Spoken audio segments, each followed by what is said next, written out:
de substância, de como ele é desenvolvido na vida do adicto, na vida do dependente, e a gente podendo entender, tendo um conhecimento mais aprofundado desse tema, é o que vai nos auxiliar para a gente poder estar ajudando esse indivíduo, entrando com as intervenções corretas, para a gente poder verdadeiramente ajudar esse indivíduo naquele que ele precisa. Eu arrisco a dizer que grande parte dos adictos, grande parte das pessoas que não estão em tratamento, que interromperam o tratamento, ou que não conseguiram a abstinência durante o seu tratamento, é porque houve parte da intervenção errada, né? Não por culpa do profissional, que ele foi lá e fez de propósito, errou, não. Às vezes, muito por falta de conhecimento, por falta daquele entendimento correto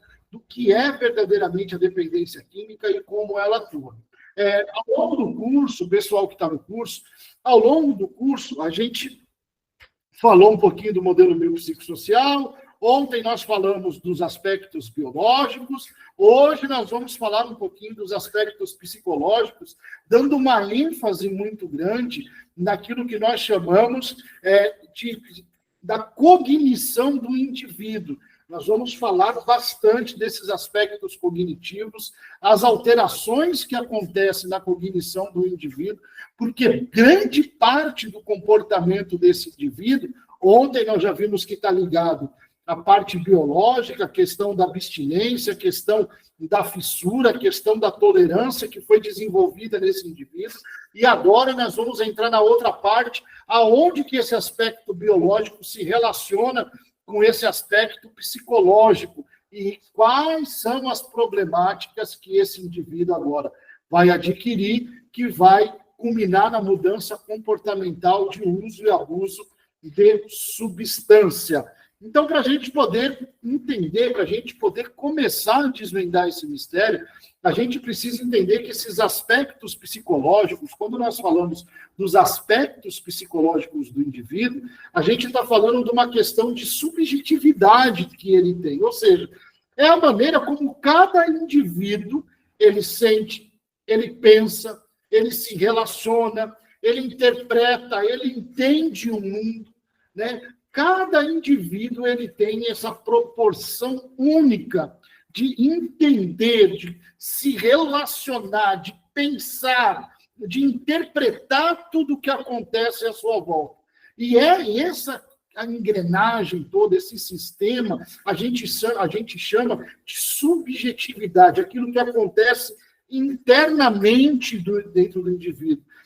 Então, alguns fatores, eles vão contribuir para que essa subjetividade, ela interaja com o indivíduo para que ele tenha uma ação, uma resposta ou um comportamento. Então, o que vai criar a subjetividade desse indivíduo? Como que a gente pode definir essa subjetividade? Então, são as emoções do indivíduo, os pensamentos que ele tem, os traumas que ele carrega, os padrões de vínculos que foram estabelecidos ao longo da sua vida, tudo aquilo que vai nortear o indivíduo com sua identidade, ela vai passar por esse aspecto subjetivo. Aquilo que o indivíduo aprendeu como é a vida. Então, por exemplo, as emoções, elas vão trabalhar nessa influência de como o indivíduo vai lidar com o prazer e também com o sofrimento. Então, quem é esse indivíduo? Qual é a resposta que ele tem diante de estímulos externos ou internos que sejam relacionados ao prazer? Qual é o comportamento que ele desenvolve? Ou melhor ainda, qual o comportamento que ele tem aos estímulos de sofrimento que é tão natural da vida? A tristeza, a perda, o abandono. Como que esse indivíduo reage a isso? Então, tudo isso são aspectos psicológicos inerentes de cada um. Quando a gente fala do aspecto psicológico do indivíduo, nós estamos falando de entender essas emoções, entender como é que funciona. Em recuperação, isso é importantíssimo, porque isso daqui nada mais é do que uma psicoeducação sobre autoconhecimento. Então, quando a gente está tratando um indivíduo, por exemplo, a terapia cognitiva comportamental, as terapias comportamentais, por exemplo, ela influencia muito, ela tem muito essa dinâmica, essa didática, está na sua linha teórica, da gente trabalhar com psicoeducação, da gente ensinar esse indivíduo os pontos da psicologia, da terapia cognitiva comportamental, para que em determinado ponto do tratamento ele tenha responsabilidade sobre si mesmo. Ou seja, ele se torne o seu próprio terapeuta. Então, dentro desta visão, é importantíssimo que ele passe por uma questão chamada autoconhecimento, que ele olhe para dentro dele, ele saiba reconhecer e nomear, pontuar, saber decifrar o que ele está sentindo, para ele poder ter uma resposta ou uma habilidade de lidar com aquela emoção. Então, olha o tanto que é importante a gente conhecer esses aspectos psicológicos, não só para o dependente que está em tratamento, para nós mesmos. Isso passa pelo nosso autoconhecimento, a maneira como nós lidamos com as situações, ou aquelas que nos dão prazer, alegria, ou aquelas que nos trazem sofrimento e prejuízo ao longo do dia. Outro fator interessante, quando nós falamos de subjetividade, nós estamos falando da questão dos pensamentos. Mas não os pensamentos como pensamentos livres. Nós estamos falando de pensamentos como crenças. O que o indivíduo pensa e como ele age de acordo com o evento que está acontecendo. Então, essa questão da crença, mais uma vez, terapia cognitiva comportamental, terapia racional emotiva, ela vem trabalhando muito essa questão das crenças disfuncionais, né, das crenças que o indivíduo ele cria, da interpretação que ele dá para o que está acontecendo ao redor dele. Então, a TRE, por exemplo, ela vai dizer que não é a ação que está acontecendo que vai determinar a minha reação. Não é o que acontece que vai determinar a maneira que eu vou agir. O que vai determinar a maneira que eu vou agir? A interpretação que eu dou para esse evento. Né? Então, quando nós falamos de aspectos psicológicos, a gente está falando bem nessa linha, da interpretação. Qual é a crença que eu tenho quando acontece um evento significativo ao meu redor? Como, por exemplo, uma aula, né, nem essa como a gente está fazendo. Cada um de nós que estamos participando desse ambiente de ensino, desse ambiente de fala, de aprendizado, nós temos uma crença relacionada a essa aula. Só para a gente ter um exemplo. Se eu sou um indivíduo que eu tenho uma crença de que uma aula é apenas uma aula, como qualquer outra de tantas que eu já tive, eu vou dar uma aula de qualquer maneira, porque é apenas uma aula. Né? Se eu tenho a crença de que cada aula é única, com indivíduos únicos que estão do outro lado, e que eu tenho que dar o meu melhor para esses indivíduos, a aula também vai ser diferenciada. Né? Se você é um aluno, está numa escola e vai para uma aula, e você ouve o cara que está lá falando, é mais uma aula, você está fadado a perder grande parte das informações que está sendo dada, porque a interpretação que você dá para o que está acontecendo é como se fosse mais uma. Então, se de repente você vai com a crença, não, é uma aula importante, eu tenho que assistir, eu tenho que anotar, eu tenho que aprender, porque isso vai fazer tal coisa no meu futuro, no meu presente, na minha profissão, enfim. Então, a maneira como você assiste essa aula, o valor que você dá a ela, também muda. Então, as nossas crenças, os nossos pensamentos, eles vão dizer muito sobre o nosso comportamento, porque eu vou responder à interpretação que eu dou àquilo que está acontecendo ao nosso redor. Uma outra questão para a gente prestar bastante atenção nos aspectos psicológicos são os traumas vividos pelas pessoas. Porque os traumas, as dificuldades que as pessoas passaram, a deficiência, muitas das vezes, criada em alguma questão cognitiva dessa pessoa, está muito ligada a pesos e traumas que essa pessoa viveu no passado. né? Então, a gente vamos pegar alguns exemplos clássicos, por exemplo, de entendimento. Uma pessoa, ela se desenvolveu em um lar onde ela era impedida de direcionar a palavra. Quando ela queria falar, as pessoas apontavam o dedo, fica quieto, cala a boca, não fala, não interrompe, né? Uma criança que cresceu sem voz, né, sem participar daquele ambiente, ela tem uma predisposição gigante para crescer com uma série de traumas e, por que não, transtornos. Como, por exemplo, pode se desenvolver nessa criança um transtorno de ansiedade, porque ela, às vezes, tem alguma dificuldade ou está passando por algum momento e ela não vai poder falar, porque todas as vezes que ela tentou falar, ela foi rechaçada. Não, não fala, fica quieta, cala a boca. Então, essas questões psicológicas, que muitas das vezes vão moldando a vida dessa pessoa, quando ela chega numa fase adulta, ela já chega cheia de traumas, ela já chega cheia de dificuldade, cheia de transtorno. Isso também tem que ser avaliado como parte dos aspectos psicológicos, principalmente em tratamento da dependência química. Porque a gente pega, muitas das vezes, na sua grande maioria de vezes, indivíduos que vêm de lares completamente disfuncionais, de vivências completamente disfuncionais, e que ele pode ter gerado algum transtorno, ou, quem sabe, apenas uma crença muito disfuncional do seu modelo de vida. Então, é importante a gente ter isso na nossa mente quando nós vamos falar também do aspecto psicológico do tratamento. E aí tem uma outra questão também que é importantíssima, existem várias. Aqui eu coloquei aquelas que são mais importantes, né? Que são os padrões de vínculo, que vão determinar como a pessoa se conecta com os outros e busca apoio emocional.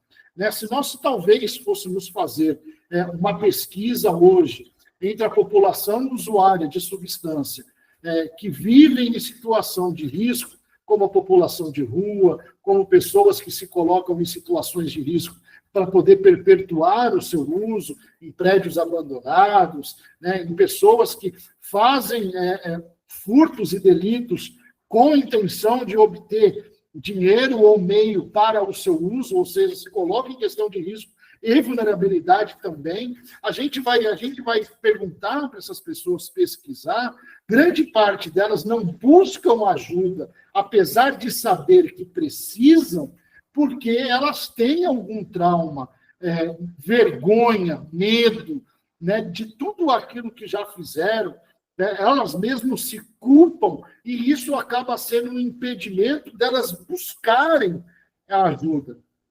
Então, a gente, por exemplo, em comunidade, quando a gente vai treinar uma equipe, a gente fala para a equipe assim, ó, cara, o teu primeiro atendimento, na hora que você vai acolher esse indivíduo, vai dizer muito, mas muito sobre a recuperação dele.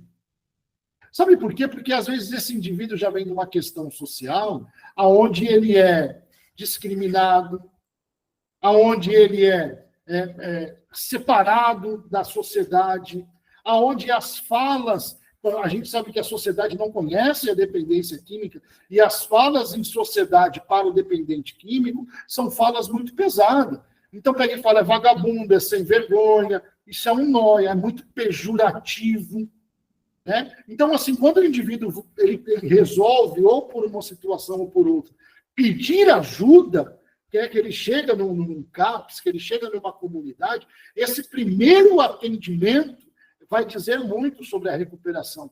Porque se a gente não consegue criar um vínculo de cuidado, criar um vínculo de aceitação, criar um vínculo, já te vi, Carlos, só um minuto, criar um vínculo de acolhimento com essa pessoa, ela já vai se sentir ali mesmo rejeitada.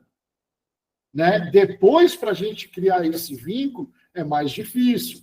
Então, a gente sempre procura receber aquele que pede ajuda de uma maneira mais acolhedora possível, porque essa pessoa já vem com traumas e transtornos desses vínculos aqui não serem, de uma certa forma, criados. Eles têm muita dificuldade de buscar apoio emocional, de buscar ajuda. Muitos não aceitam que precisam de ajuda. O Carlos está com a mão levantada, fica à vontade, filho. Abre esse microfone.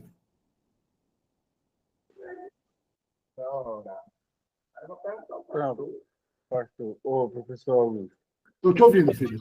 sobre os pensamentos e as crenças. Eu estou numa comunidade, como você sabe, que é a comunidade aqui no Desafio Jovem, que é evangélica. Eu sou batizado por evangélico, só que eu não gosto de participar de culto. Nunca gostei. Essa é uma crença que eu venho de muito tempo. Estou numa luta. E tem trauma. Eu tenho um trauma de infância que eu sofri muito na infância em relação à minha mãe, que me batia muito. Aí, quando acontece alguma coisa relacionada à discussão, à briga, eu fico travado, entendeu? Eu fico travado, eu fico sem saber o que fazer. Às vezes eu consigo, às vezes não. Então, aí eu queria compartilhar isso com você, para você me dar esse feedback. Legal, Carlos. Obrigado, filho. O que acontece? Nós somos assim, Carlos, quando a gente chega para a recuperação, e não só para a recuperação. Quando uma pessoa ela busca ajuda de um psicólogo, por exemplo, de um psiquiatra, de um psicanalista, é exatamente para poder destravar alguns pontos que não estão funcionando normalmente como deveria.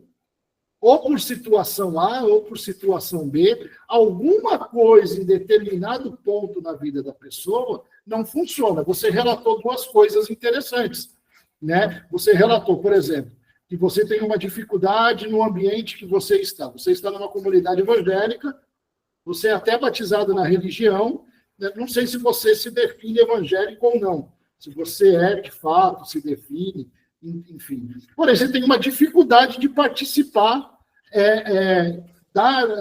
dos cultos, né? Vamos falar o português, claro, das reuniões espirituais com o evangelho. Cara, isso é estritamente natural. É normal um indivíduo passar por isso. O que você precisa achar dentro de você, que daí agora eu vou te dar um direcionamento, né? Você, como é monitor da casa, até para você poder, né, direcionar a outros. O que é o culto para você? Né? Qual que é o benefício na tua recuperação para ele? Qual que é o teu benefício pessoal para ele? Você num culto, você se sente mais bem ou mais mal? Como que você se sente? Né? Por que você se sente assim? Eu acho que você, achando essas respostas, são perguntas básicas, tá, Carlos? Porque, assim, o que eu vou dizer para você? Cara, procura o psicólogo, passa essas questões para ele, trate essas questões. Trate mesmo, né? Não tenha medo, não tenha vergonha, porque são questões relevantes para a nossa vida. Né? De repente, você está num lugar onde representa o evangelho, você é batizado até na religião, mas você não se sente você não tem aquela empatia ou aquela crença, né? Se dá bem nesse meio. Não, é completamente natural, normal, o ser humano é assim mesmo. Né? Agora, a gente precisa se adaptar ao ambiente em que a gente está.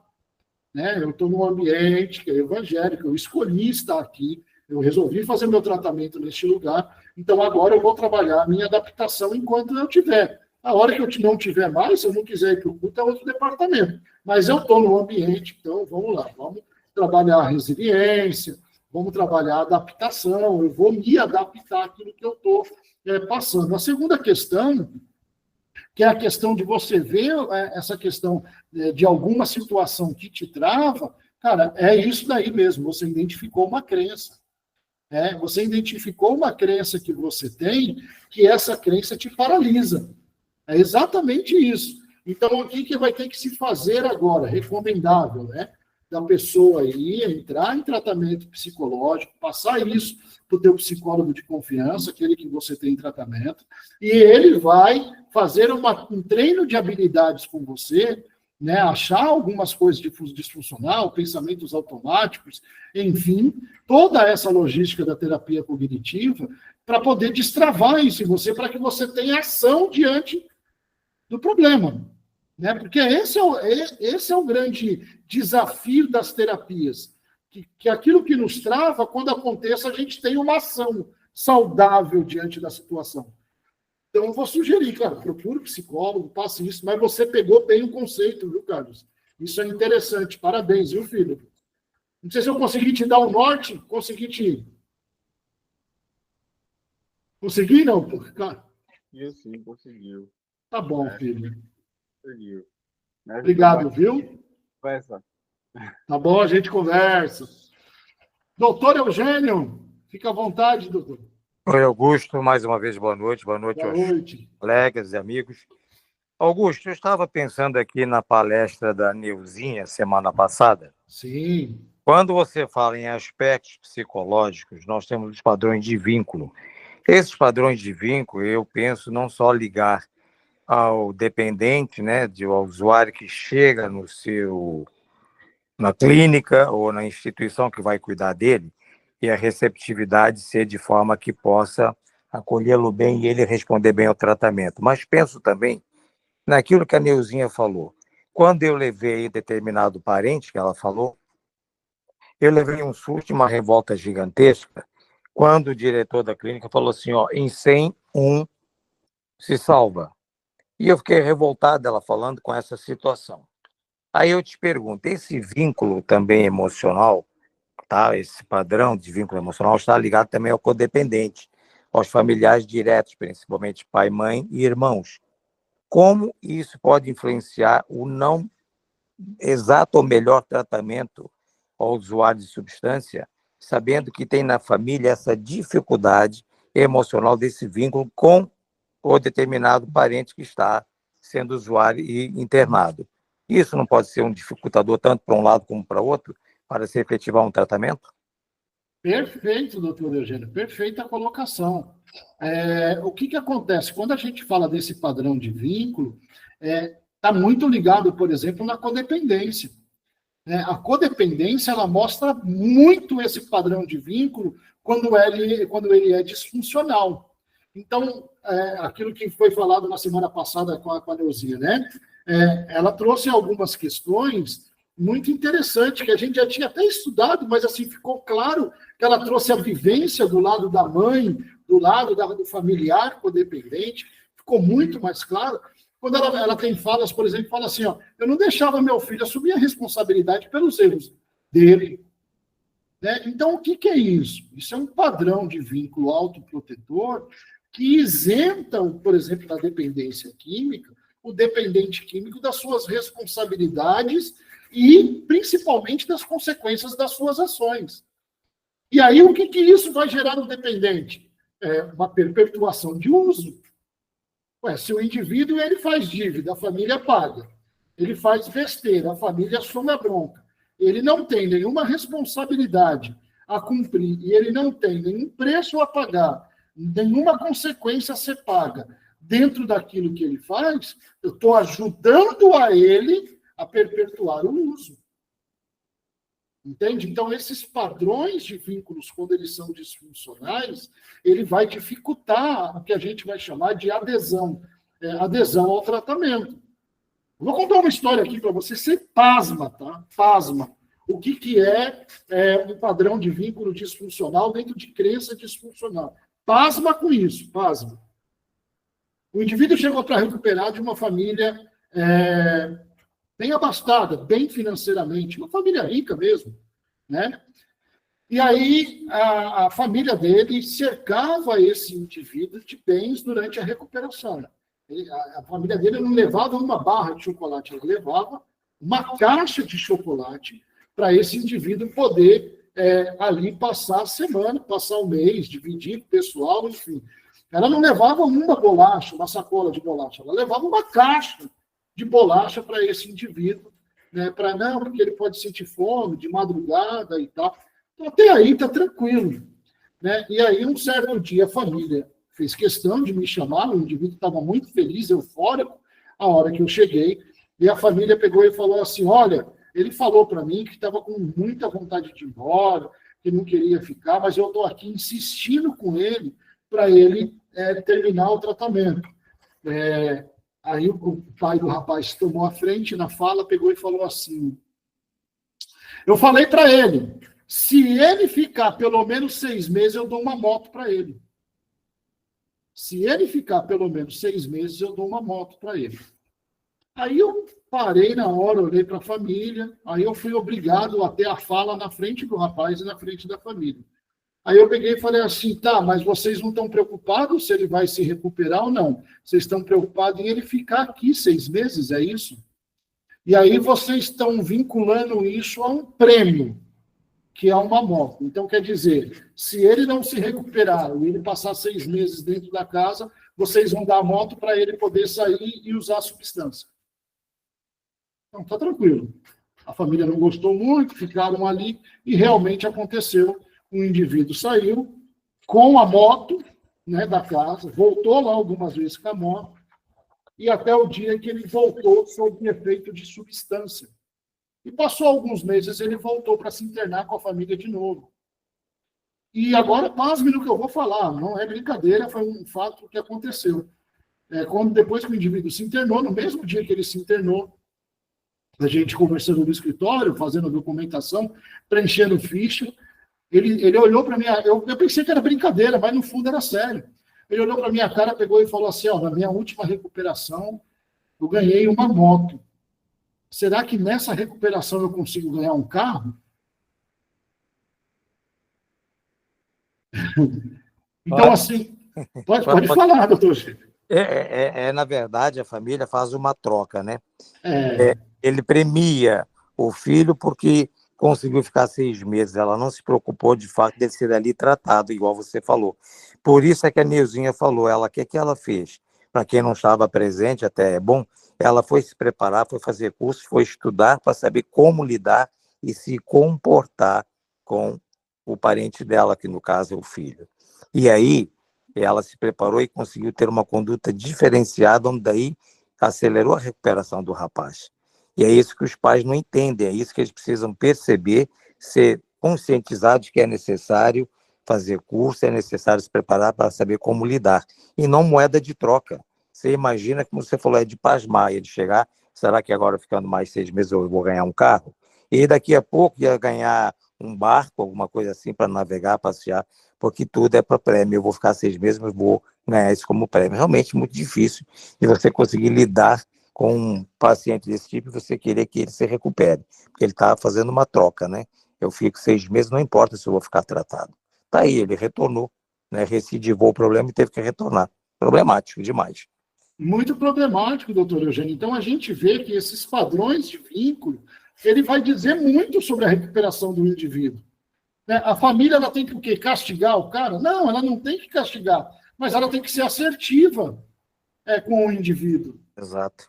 Ela tem que ser assertiva, ela não precisa castigar, não, ela tem que acolher esse indivíduo de uma maneira correta. Olha, aconteceu o que aconteceu, poderia ter acontecido com qualquer um, aconteceu com você, e já que aconteceu com você, a partir de agora, nós vamos adotar uma postura diferente com a sua pessoa.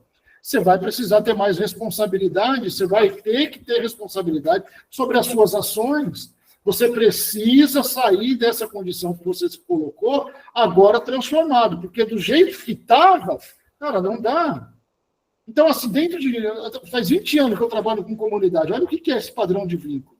A gente já pegou, já filmou, viu, né? Por exemplo, de pais, numa instituição que o indivíduo não podia fumar, dar cigarro e isqueiro escondido para o indivíduo. Padrinhos, levar droga para dentro da instituição. E na hora que ele foi questionado, por exemplo, foi falado assim para a instituição, que, na grande verdade, ele não estava lá para parar por exemplo, com a maconha. Ele estava lá para poder parar somente com a cocaína. E que ele poderia, então, fazer uso dessa substância lá dentro, porque ele não estava lá para parar com isso. E para o familiar, para essa pessoa que era do convívio desse indivíduo, era completamente natural, era completamente normal ele ter esse tipo de atitude, porque o indivíduo não estava lá para isso, não respeitando, né, o ambiente em que o indivíduo estava, não respeitando a instituição que o indivíduo estava acolhido e não respeitando o trabalho que estava sendo feito com os outros. Exato. Você sabe, Augusto, que, na verdade, o parente que faz isso, que busca esse tipo de alternativa, seja o padrinho, seja um amigo, principalmente os codependentes diretos, eles estão fazendo isso de uma forma inconsciente, da culpa que eles sentem pelo aquele parente, ou quem quer que seja, estar naquela situação, porque há sempre, para o codependente, se sentir culpado, o que eu fiz para chegar nesse estágio, a culpa é minha, sempre vai se culpar. E foi aquilo que você falou, são vários fatores que contribuem, né, para que ele possa se tornar um dependente. Muitas das vezes são N fatores, é multifatorial. Então, ele, como forma de eliminar aquela culpa, ele é bonzinho, dá escondido um cigarro, leva chocolate, leva aquilo para dizer, olha, é muito legal comigo, é muito bacana. E ele acha que está limpando aquela consciência da culpa, mas, na verdade, não é bem esse o fator. Então, eles fazem isso com esse objetivo. Isso é muito complicado quando não se trata. De qualquer forma, Augusto, seus esclarecimentos sempre foram fundamentais, importantes para nós. Mais uma vez, meia gratidão pelos esclarecimentos aí. Obrigado, doutor Eugênio. Estamos juntos. Então, assim, quando a gente pensa nesses padrões de vínculos na recuperação, nós que somos profissionais, esse acolhimento, por exemplo, ele tem que ser muito assertivo, né? Quando a gente fala de monitor e coordenador, por exemplo, de comunidade terapêutica, qual que é o grande desafio que a gente encontra, né? Porque a gente encontra esses desafios trabalhando em comunidade. É quando, por exemplo, o monitor, o coordenador, ele é disfuncional e ele age como um codependente. Ele permite que o indivíduo ele tenha privilégios em recuperação, ele permite que o indivíduo quebre regras, né, para poder ganhar aquele cara, trazer para ele. Ou seja, o comportamento disfuncional, se nós não tivermos cuidado, ele está também dentro da recuperação.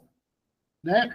Então, ou seja, o próprio monitor, o próprio coordenador, às vezes, ele cria esse ambiente permissivo para o indivíduo perpetuar esses comportamentos disfuncionais. E aí a gente tem que prestar atenção nisso. A fala do codependente, a fala do profissional que está tratando esse indivíduo que está com transtorno por uso de substância, que está dependente, que entrou em tratamento, a fala tem que ser muito assertiva, mas ela tem que condizer com o comportamento. O nosso comportamento ele vai moldar mais esse indivíduo em recuperação do que propriamente a nossa fala. Porque, olha, por exemplo, no caso da codependência, nós estamos tratando desses padrões de vínculo como fator psicológico em recuperação. A fala do codependente. Se você fizer isso de novo, você não entra mais em casa. Amanhã ele faz de novo e entra em casa. Para onde foi essa fala? Caiu no descrédito. Né? Então, quantas e quantas vezes, enquanto eu estava no uso, eu vi o problema familiar dos outros e via os familiares falando um bocado de coisa para aquele indivíduo, e eu falava assim, vixe, a família está brava, a tua mãe está nervosa, a esposa, não, ela só fala, amanhã já era, já passou isso daí. E é isso mesmo, amanhã passou isso daí. Né? Porque o adicto em si, ele é muito inteligente, ele identifica padrões disfuncionais. Ele identifica, ele sabe manipular a pessoa quando a pessoa cede à manipulação. Então, a gente ter em vista esse padrão psicológico bem estabelecido na nossa mente, a gente conhecendo, e o nosso comportamento sendo assertivo, a nossa chance de sucesso em recuperação, em alcançar esse indivíduo, ela aumenta. Ela aumenta. Né? Porque, por mais que pareça que a gente seja duro, eles sabem onde buscar a ajuda na hora da necessidade. Né? Então, esse aspecto psicológico, ele vai dizer muito isso. Então, nós estamos falando desses aspectos psicológicos dentro da experiência interna do indivíduo. Aquilo que está dentro dele, como que ele vai passar por isso, como que ele vai reagir a isso.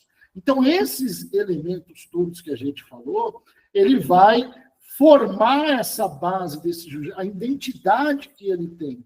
E isso é decisivo para a gente poder compreender qual é a relação desse indivíduo com o uso de substância que ele tem. Então, por exemplo, ontem no curso a gente falava assim, que o problema do indivíduo não é a substância. Qual é o problema do indivíduo? É o problema que ele tem com a substância. É a relação do indivíduo que ele tem com a substância. Como que o organismo reage a essa substância. E agora, nos aspectos psicológicos, é a mesma coisa. Qual é a relação psicológica que esse indivíduo tem com essa substância? Como que essa substância se relacionou psicologicamente com esse indivíduo para a doença poder progredir, ele se tornar um dependente e hoje ser diagnosticado com transtorno por uso de substância e está precisando e muitas das vezes não está aceitando a ajuda que é preciso. Então, esse uso, ele se desenvolve muitas das vezes como uma resposta a essas tensões internas, a isso que é disfuncional lá dentro. Não apenas a uma tentativa que ele tem de aliviar o sofrimento, e não somente de lidar com os conflitos, mas o indivíduo também passa por essa busca de prazer, de pertencimento, de criatividade, de expansão da consciência. Né? Quando a gente fez o curso, o pessoal que já fez esse curso, quem está fazendo, a gente falou lá da questão das substâncias, as depressoras, as estimulantes, as perturbadoras. E tem indivíduo que usa essa substância, como, por exemplo, as perturbadoras, para expandir essa consciência, para buscar essa consciência, para buscar esse entendimento de vida, para buscar... Então, assim, essa substância, por algum tempo, ela foi tão comum, por exemplo, no mundo criativo, escritores, atores, músicos, e eles diziam que estavam buscando uma inspiração, uma concentração, sei lá, a maneira que ele se desenvolvia, era tanta coisa que falava, mas essa criatividade, essa expansão, esse entendimento, e aí a substância ela vai interagir nesse indivíduo, porque ele não tem as respostas de uma maneira natural e vai, através dessa substância, buscar o entendimento do mundo. Buscar se conhecer, buscar se entender, buscar se relacionar com os conflitos internos que ele mesmo tem.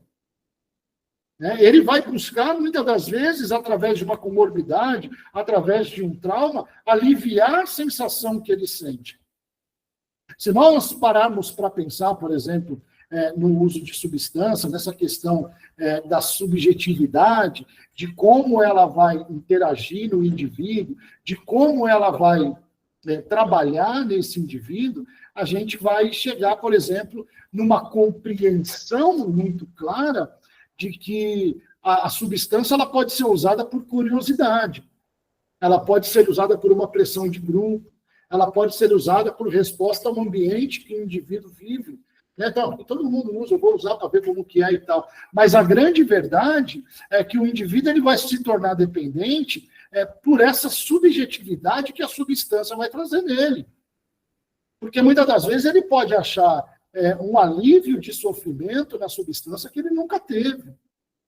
Ele pode conseguir, como eles mesmos dizem, como os adictos dizem, viajar, né? Boa viagem isso daqui. Ele pode conseguir se desligar de alguns conflitos e sofrimentos que ele tem, que ele não conseguiu de nenhuma outra maneira.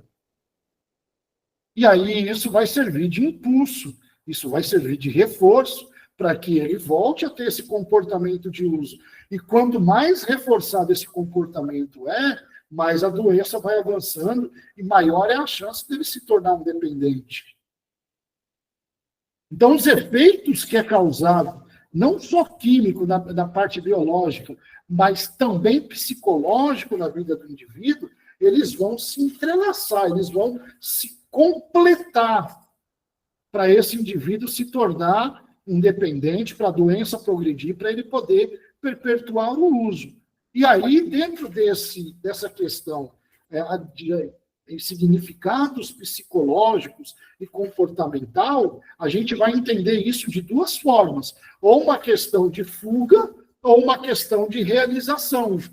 Ou o indivíduo ele vai fugir de algo que ele está sentindo, ele descobriu naquela substância, que aquela substância tem o poder de anestesiar, de tirar, de fuga, de subtrair algo que ele tenha, ou aquela substância ele descobriu internamente, a experiência subjetiva dele foi capaz de mostrar para ele que aquilo dá uma euforia, dá uma realização, dá um certo poder, dá um pertencimento, dá um certo entendimento que ele nunca teve. Então, a gente pega indivíduos aí, por exemplo, socialmente comprometidos em uma questão depressora, né? Um indivíduo depressivo, que foi depressivo a vida inteira, não consegue ter contato com as pessoas, ou por situação A ou B, ou por criação, e aí, de repente, ele usa uma substância que deixa ele eufórico, que deixa ele feliz, que deixa ele ligado a um grupo de pessoas que fazem uso da mesma substância, e nesse grupo de pessoas, enquanto estão usando a substância, não tem conflito, não tem problema, não tem situação ruim, só tem a curtição daquele momento, pronto. Era o que o indivíduo procurava como uma resposta da vida sofredora que ele vinha tendo. E aí a gente vai conseguir compreender esses aspectos psicológicos como um fator muito importante para esse indivíduo vir perpetuar o seu uso. E aí a gente vai conhecer uma coisa que na psicologia é chamada de reforçador comportamental, que é importantíssimo a gente entender, porque quando a gente entende o que são os reforçadores comportamentais, a gente consegue entender como são formados os gatilhos do indivíduo. E aí a gente vai poder não só tratar a dependência química, como também preparar esse indivíduo para uma ressocialização, para uma vida sem droga, para ele poder verdadeiramente viver uma vida de enfrentamento a tudo aquilo que ele vive sem ter que recorrer à substância. Nós estamos falando do programa de prevenção de recaída. Nós estamos falando de PPR, da gente treinar esse indivíduo ao entendimento, quando a gente identifica esses reforçadores, que são o princípio dos gatilhos que o indivíduo tem na sua vida, a gente vai conseguir trabalhar com mais clareza com esse indivíduo. Então, o que são, na grande realidade, como é que a gente pode compreender esses reforçadores comportamentais? Eles são estímulos que acontecem no indivíduo, são eventos que, quando apresentado após um comportamento, ele aumenta a probabilidade que esse comportamento venha a ser repetido. Então, por exemplo, o indivíduo ele nunca usou a substância, nunca. Né? Então, vamos pensar no reforçador. Aí o indivíduo vai e usa a substância, ele usou o álcool, ele bebeu. A hora que ele bebe, ele sente um alívio, né? Ele sente uma anestesia. Ele percebe que quanto mais ele bebe, mais ele consegue ter interação social saudável, porque ele era uma pessoa inibida. E o álcool, ele trabalha nessa área do cérebro, na desinibição, ele desinibe o indivíduo. Né? Ele dá coragem ao indivíduo a ter ações que, em sobriedade, ele não teria. E aí o indivíduo percebe que quanto mais ele usa, mais desinibido ele fica, mais solto ele fica. Aí você pega um indivíduo com histórico de vida inibido, ou o camarada ele é muito constrangido, ele tem muita vergonha de falar, ele não consegue ter falas, ele não consegue ter interação social, ele é muito vergonhoso, ele é muito tímido. E aí a primeira vez que o indivíduo faz uso do álcool, ele viu que essa desinibição foi embora. Nesse exato momento que ele percebe o que aconteceu no cérebro dele, o cérebro registra uma memória biológica. Essa memória biológica que é registrada pelo cérebro é da seguinte forma. O cérebro registra a droga que foi administrada, o ambiente que foi administrado, o cérebro registra a sensação que a substância trouxe e o efeito comportamental que ela causou. Tudo isso é registrado automaticamente no cérebro. É por isso que nós dizemos que a dependência química é incurável, porque essa memória registrada, ela nunca mais vai ser apagada. Então, o indivíduo associou aquela substância a uma sensação de poder, de desinibição. O nome para isso que nós damos é reforçador. Então, essa atitude, essa substância, esse efeito que ela trouxe, a sensação, o poder que trouxe, foi gravado ao indivíduo como um reforço positivo. Por que positivo? Porque ela está dando algo. Ela está te dando. Ó, você não tem desinibição. Então, eu estou te dando desinibição. O cara bebe e fica desinibido. Você não tem coragem para chegar lá numa menina e desenvolver uma fala. Né? Aí o camarada bebe, vai lá e chega na menina e desenvolve a fala. Olha, você não tem coragem de falar em público. Aí o indivíduo vai, faz uso da substância, sobe lá no karaokê e canta 15 músicas. Então ela está dando uma sensação de pertencimento, sociabilidade, de coragem. Como é que a gente chama isso? Reforço positivo, porque está dando. Todas as vezes que o indivíduo precisar de um desses fatores que a substância deu, automaticamente a mente dele vai buscar como obter isso. Vai lá na memória. Como é que eu obtenho isso? Ah, você obtém isso usando aquela substância. Preciso de uma bebida, preciso de uma bebida. Isso é tão claro que chegou a ser... Eu já tive isso, doutor Eugênio, deixa eu só concluir aqui. Isso é tão claro que a gente vê, isso foi muito fomentado em filme. A gente vê várias cenas em filme do indivíduo tendo que fazer alguma atitude. Por exemplo, o cara está num bar, alguém desafia ele a chegar numa mulher, alguém desafia ele a subir para falar em público, a ter tal comportamento, e aí o indivíduo pega um copo de bebida, bebe, levanta as calças e vai lá, o teu comportamento. É muito associativo. Né? Então, como é que a gente chama isso? Como é que fica gravado no nosso cérebro? Como é que fica gravado no nosso psicológico? Reforço positivo. A substância ela serve como reforçador positivo. Doutor Eugênio, fica à vontade. Fica. Oi, Augusto. Eu estava pensando aqui sobre esse reforço positivo. Quando a pessoa faz uso do álcool, não tem essa característica, mas ela fez, se desinibiu, se soltou, se encorajou para poder falar em público, para se manifestar, aí isso é armazenado na memória, através da neurologia já explica isso, e a neurociência também. Porém, suscitou uma dúvida para mim. Quando aquela pessoa que fez uso da droga, do álcool pela primeira vez, não deixa de ser uma droga psicotrópica, o álcool, né?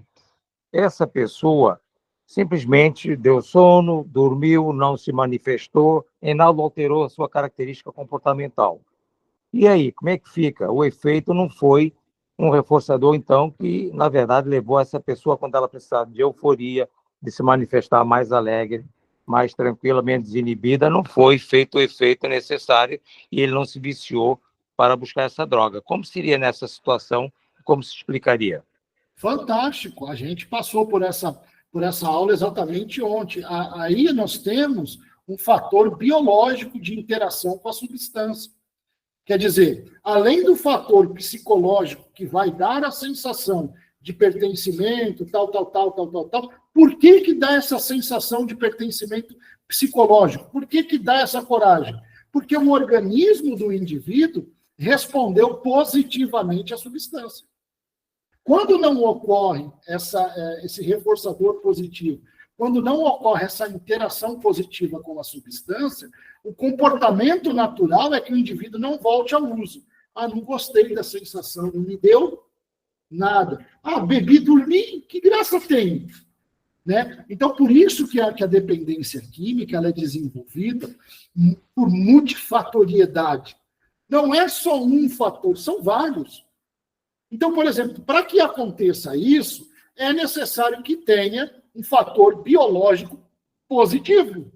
Se não houver esse fator biológico positivo, a probabilidade da pessoa repetir o comportamento cai. Ah, eu bebi, não me deu nada, não gostei, não fez minha cabeça. É a mesma coisa que nada, eu dormi. Né? Tem outras pessoas que bebem e a resposta é automática negativa. Nossa, que negócio ruim, amargo, como é que você consegue beber isso? Não bebe não. A pessoa nunca mais bebe. Aspecto biológico. O organismo da pessoa não responde positivamente à substância. Eu vou dar um exemplo, claro. Eu fui usuário e minha substância de preferência era a cocaína.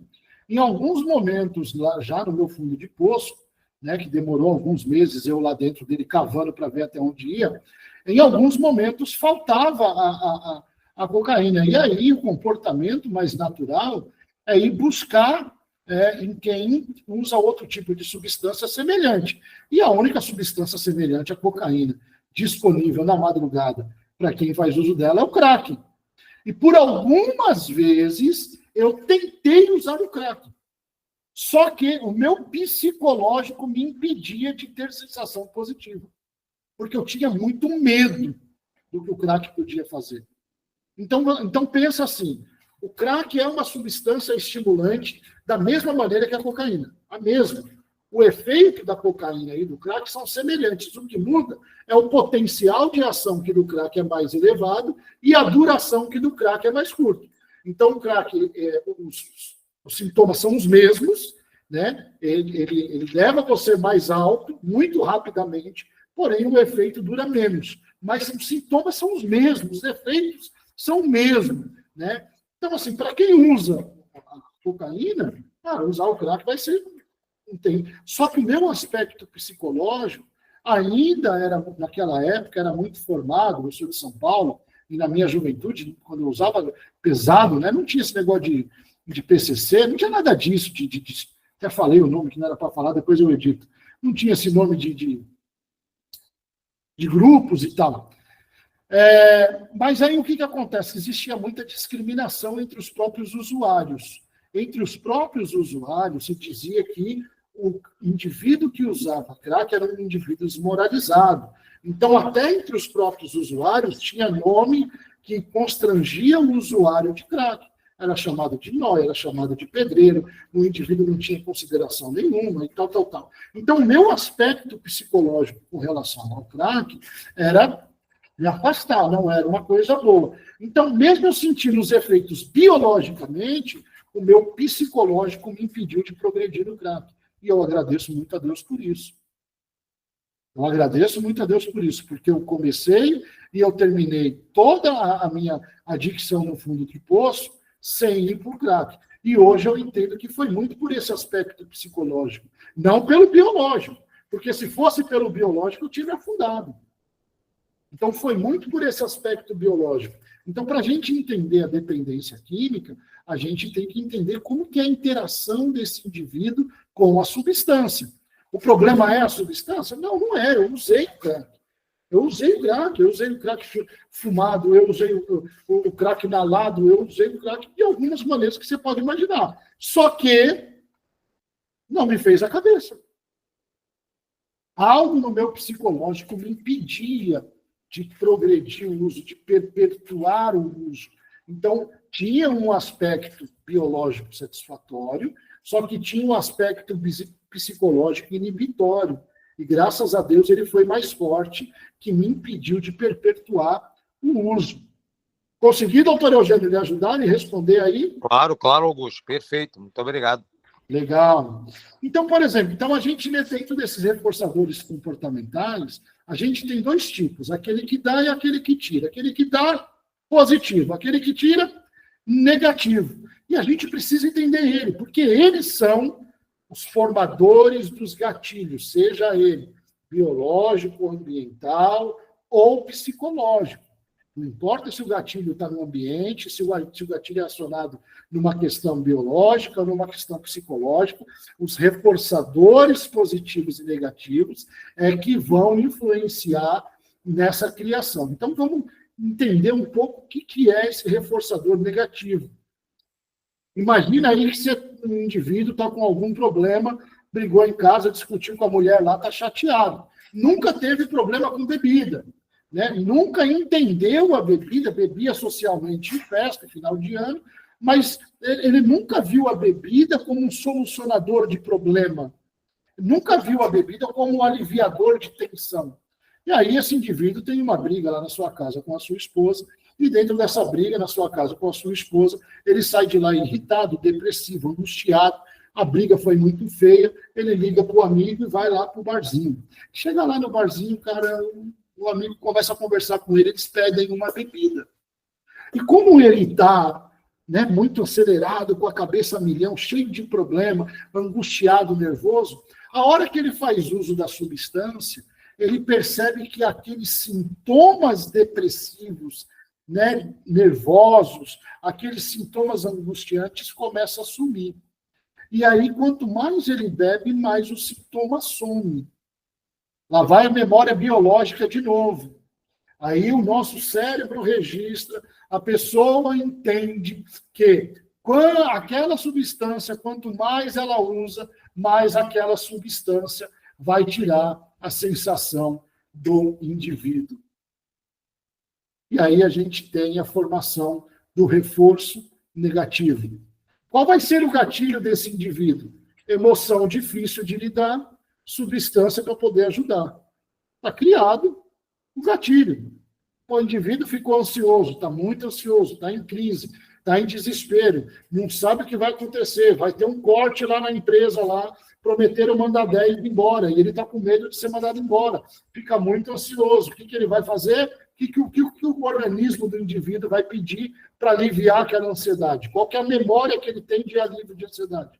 Ele não passou por nenhum tratamento terapêutico para saber lidar com aquela situação. Não, o que ficou registrado no cérebro dele é que se ele for até o barzinho lá e pedir uma bebida, aquela ansiedade vai embora. E aí nós temos um reforçador negativo. Ou seja, a substância está ligada a retirar dele, a tirar um desconforto, a tirar uma sensação. Esses são aspectos psicológicos que se formam no indivíduo de forma a ele perpetuar o uso. Então, além do prazer que a substância dá, o sistema dopaminérgico, ele é ligado em qualquer um dos dois, ou para dar ou para tirar, ainda tem a preponderância, ainda tem a atividade desse reforço para dar ou para tirar. Então, além de sentir o prazer da substância, agora ela está operando juntamente com o psicológico e emocional do indivíduo, dando a ele alguma coisa a mais, ou tirando alguma coisa que está a mais, e esse indivíduo, então, cria aquela sensação de equilíbrio, o que vai fazer com que ele repita esse comportamento. E quanto mais ele repete esse comportamento, mais esse comportamento é reforçado e agravado. Né? É por isso que o treino de habilidades sociais e a identificação desses reforçadores comportamentais no indivíduo e a gente treinar habilidades com ele em recuperação é imprescindível para que ele não recaia. Porque senão a hora que ele vai entrar em tratamento, vai passar 4, 5 meses em abstinência e aí vai sair. Os momentos de ansiedade vão vir. Os momentos de busca por pertencimento, os momentos de busca por prazer, ele vai acontecer. E se esse indivíduo não tem um repertório mais aberto, não tem um repertório mais cheio de habilidades para ou buscar alguma coisa diferente da substância, ou não buscar a substância para tirar algo dele, certamente ele não vai saber lidar com a situação e vai voltar para o uso. O aspecto psicológico ele é importante que a gente compreenda. E não é algo tão aprofundado, é algo simples da gente entender. A recuperação, a gente às vezes cria um... Não é a parte da recuperação, essas partes, assim, é muito simples. Por quê? Porque a gente precisa, em recuperação, resolver um problema imediato. Qual é o problema imediato? Cara, esse cara está compulsivo, obsessivo, ele está em dependência química muito acentuada e eu preciso resolver esses problemas pontuais. O resto dos problemas a gente trata depois. Mas esse daqui é o tratamento para os problemas pontuais. Por isso que o autoconhecimento ele é importante na recuperação para esse indivíduo saber entender os fatores positivos e negativos que são esses reforçadores comportamentais para ele entender como é que ele age. O que leva um indivíduo a ter uma recaída? Não acontece do nada. Pode acontecer do nada? Pode. Mas é 0,0001% que vai acontecer do nada. O cara está passando na rua e tropeçou em cima de uma baga ali de substância, bateu a fissura, ele pegou e usou. Isso é 0,001. No normal, no natural, situações que acontecem diariamente em um indivíduo que não está dando a devida atenção à sua recuperação, ou não está preparado para lidar com a adversidade do dia e acaba voltando aos velhos padrões comportamentais de reforçadores. É assim que acontece uma recaída. E aí o nosso papel como familiar, o nosso papel como profissional, o nosso papel como dependente, é conhecer a gente mesmo, como a gente funciona, esses nossos pensamentos, sentimentos e padrões comportamentais, para a gente poder atuar de verdade na nossa própria vida e na vida do outro em recuperação.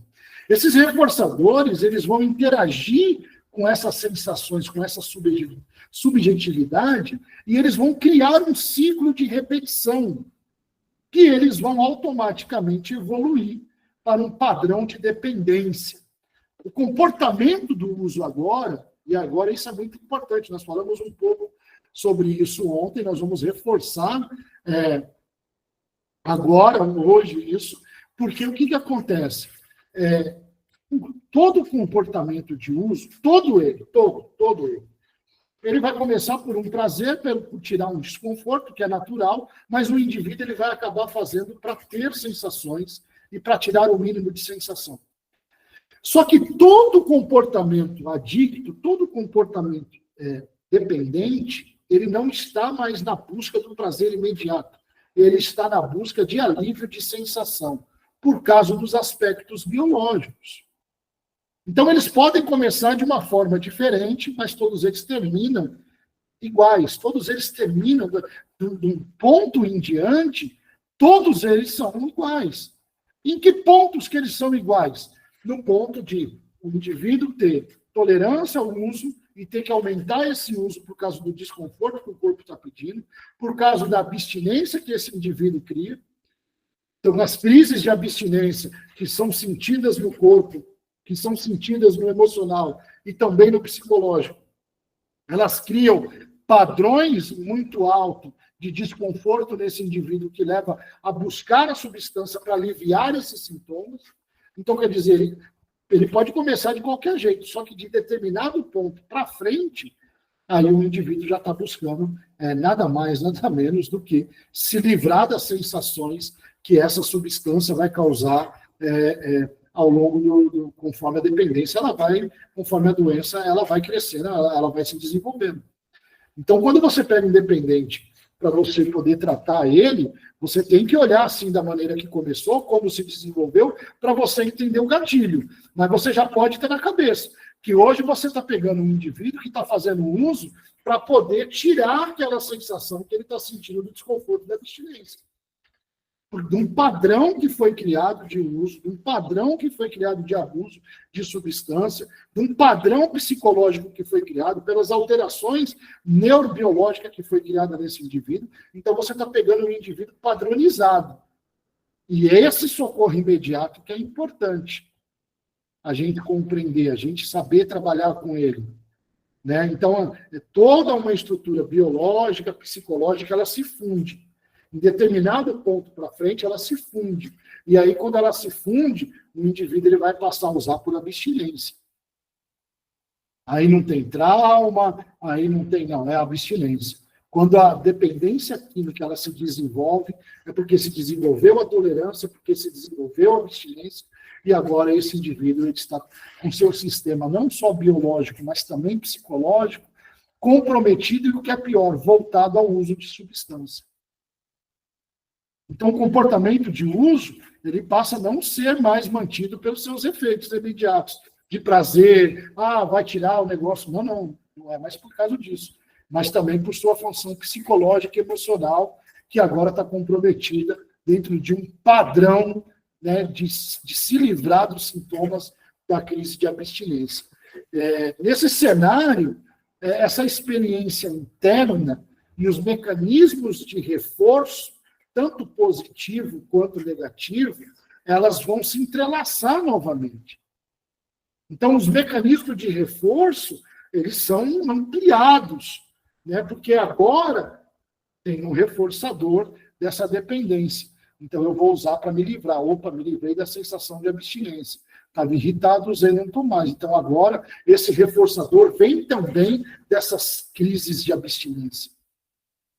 A repetição desse comportamento, não só ela vai sustentar esse reforço positivo e negativo, mas ela também vai abrir as consequências, vai abrir um caminho para umas consequências mais profundas, tanto na esfera social, familiar, financeira, né, emocional desse indivíduo, relacional, e aí o indivíduo começa a ter problemas na sua vida, vive em situação de rua, perde familiar, vende bens, alguns chegam a perder a vida.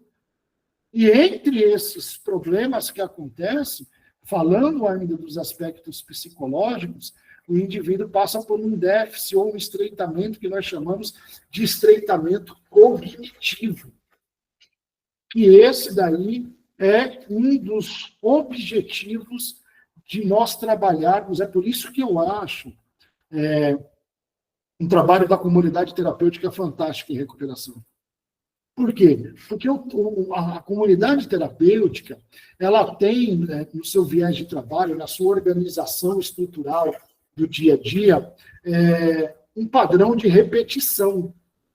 Né? Então, assim, a dependência ela foi criada dentro de um padrão de repetição disfuncional, e agora nós estamos curando a dependência, ou a gente está tratando a dependência através de um padrão estruturado funcional.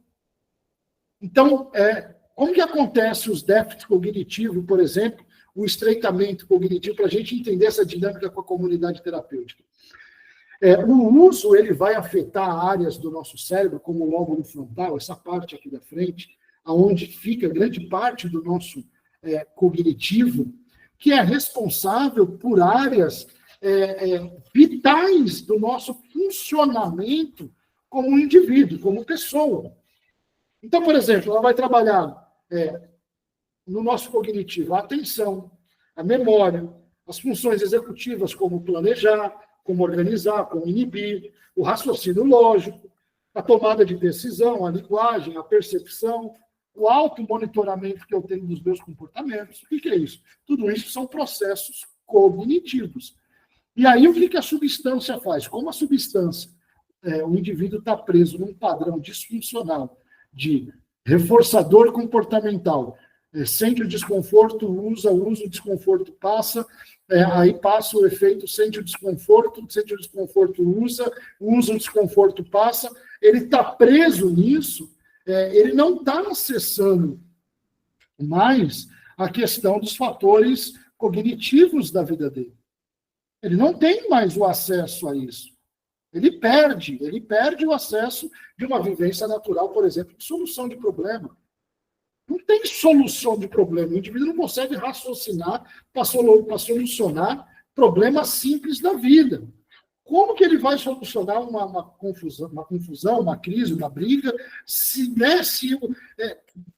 o sentimento causado por aquela confusão, aquela briga que ele teve, aquela discussão que ele teve com a família, é um prejuízo emocional. E o único jeito que o cérebro dele resolve esse prejuízo emocional é através do uso de substância. E aí ele não vai fazer a resolução. Ele não tem um pensamento lógico sobre aquele problema. Ele deixa de acessar essas áreas que nós chamamos de cognitiva. Não, ele não consegue raciocinar de uma maneira saudável de como ele vai resolver aquele problema. Ele não tem aquela questão que nós chamamos de enfrentamento, não de briga, mas de enfrentar o problema com uma fala saudável. Por quê? Porque ele está vivendo um ciclo de repetição dependente e ele não está acessando a questão da linguagem que foi aprendida e desenvolvida para que ele tenha as palavras corretas para resolver o problema que está acontecendo. E o nosso cérebro é um músculo. E essas nossas áreas do cérebro, elas funcionam com acesso. Nós temos que acessar, a gente tem que treinar, a gente tem que estimular. Aí o indivíduo deixa de acessar essas áreas, deixa de estimular o cognitivo dele, então que o cérebro dele vai empobrecendo, vai tendo um estreitamento. Ele não vai tendo condições mais de acessar para poder voltar a viver funcionalmente. Aí o indivíduo para de usar a substância, mas ele ainda não tem acesso. E aí, onde que eu coloco o trabalho da comunidade terapêutica como muito interessante? Porque na comunidade terapêutica, esse processo ele é estimulado desde a hora que o cara acorda até a hora que ele vai dormir. Porque ele acorda. Primeira coisa que ele vai fazer, porque é parte da regra e parte da recuperação. Ele vai fazer a higiene dele. Ele vai praticar a higiene que não vinha sendo praticada há algum tempo. E aí ele passa de novo a acessar lá o cognitivo dele, ainda que devagar, do autocuidado, né, da valorização que ele tem, não só com ele, mas com as coisas, de cuidar das coisas dele. Então, ele não pode sair do quarto, por exemplo, em comunidade, é ensinado e é cobrado isso do indivíduo, sem ele arrumar as coisas dele. Arruma a cama, dobra o cobertor, estica o lençol, né, arruma o travesseiro, não deixa o armário bagunçado, desce para o refeitório para tomar café. Então, esse padrão de vivência novamente estimulado é que vai fazer com que esse indivíduo volte a acessar esses fatores cognitivos para que ele venha de novo a funcionar de uma maneira saudável. É por isso que eu acho que o trabalho da comunidade terapêutica é essencial na recuperação. Aí o indivíduo sai de lá, vai tomar café, se alimenta, né? Aí tem o fator ambiente. Ele tem que se cuidar dentro de um refeitório, porque ele está em um ambiente coletivo. Não é tudo que se fala, não é tudo que se faz. Existe o autocuidado, existe o cuidado com o próximo, existe o cuidado com o ambiente. E aí o indivíduo ele vai acessar áreas cognitivas dele, por exemplo, como a atenção, o automonitoramento. Ele vai ter que acessar a linguagem, né? Porque ele não vai ficar dentro do refeitório falando palavrão.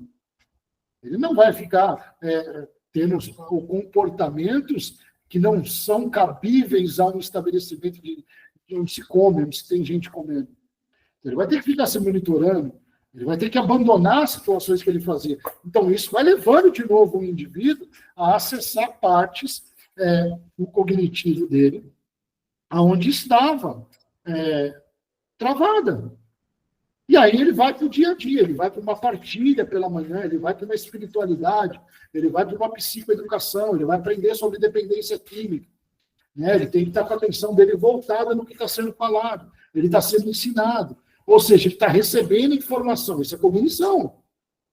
Ele está recebendo uma informação, ele vai armazenar aquela informação, aonde ele vai guardar, como ele vai organizar, como ele vai acessar aquela informação mais tarde. Olha aí, tudo de novo, o processo cognitivo sendo de novo trabalhado em armazenar a informação, em organizar essa informação junto com aquilo que ele já tem de vida. E é isso que vai fazer os confrontos psicológicos dele para que ele tenha uma recuperação saudável. Poxa, então quer dizer que tal comportamento que eu tenho assim pode vir a acontecer isso, eu tenho que abandonar esse comportamento. Cara, ninguém muda sem autoconhecimento.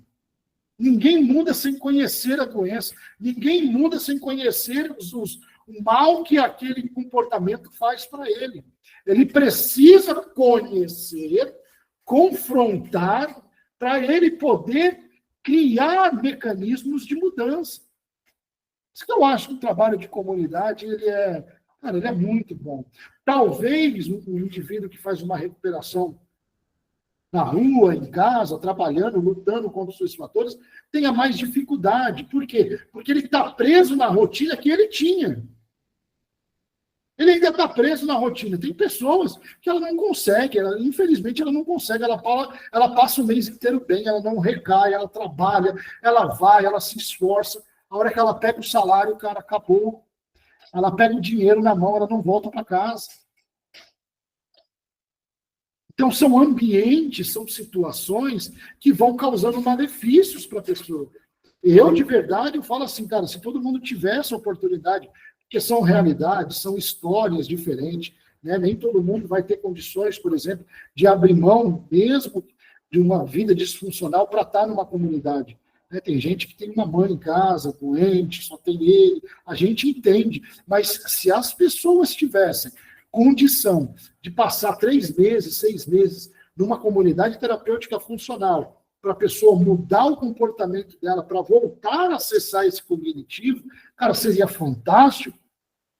Fantástico. Porque nós estamos falando de uma pessoa que vem há anos, né, há muito tempo, detonando os caminhos cerebrais do cérebro dele e sem acessar os processos cognitivos. A pessoa tem que estar cheia de dificuldade. E aí ela precisa de um tempo em abstinência para o cérebro dar uma estabilizada, voltar ao funcionamento natural, que vai ser muito complicado, porque ela vai ter muita abstinência, mas nesse meio termo, ela também precisa voltar a acessar o cognitivo. Aí você pega um indivíduo, coloca com mais uma turma de 10 pessoas, de 5 pessoas, coloca numa horta, o cara vai suar, o cara vai rir, o cara vai brincar, ele vai contar caso, né? Ele vai aprender coisa nova, ele vai aprender uma nova maneira de sociabilidade, a se relacionar, a ter responsabilidade, companheirismo. Ele vai voltar ao princípio natural do que é viver em sociedade.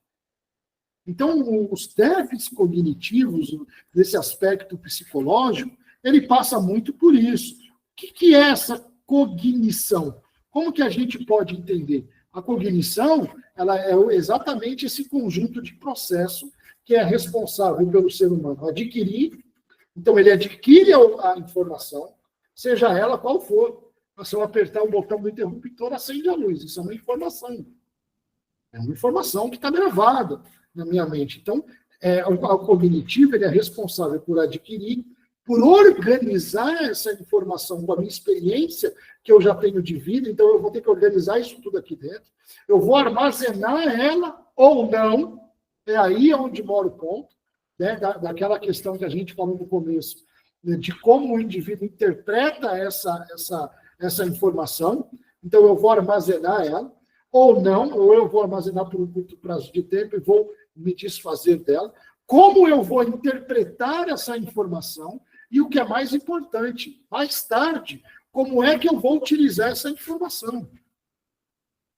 Então, você pega um indivíduo que está vivendo um ciclo de dependência, onde ele tem desconforto emocional, mental, faz uso de substância, o desconforto passa.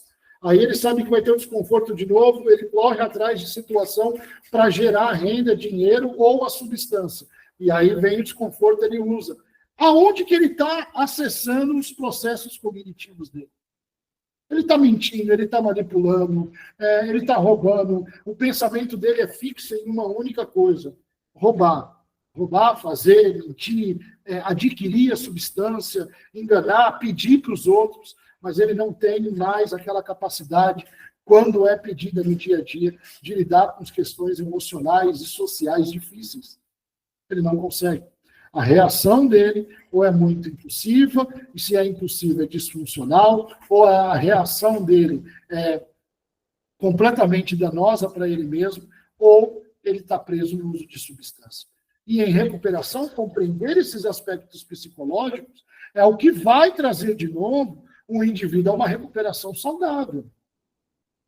Então, a gente precisa criar mecanismos para esse indivíduo, atividades diárias, né? Se você vai tratar esse indivíduo no ambiente externo e não em comunidade, não no ambiente recluso, eu sugiro para você que você tenha um caderno de monitoramento, que ele tenha esse diário de monitoramento de emoções, de sensações, de acontecimentos do dia a dia, para que ele possa levar para você e você possa, com ele, criar mecanismo de habilidades diante da situação que se apresenta. Porque os indivíduos eles têm dificuldade com dinheiro. Né? O adicto tem uma dificuldade de se manter no trabalho. A gente vê isso, é claro.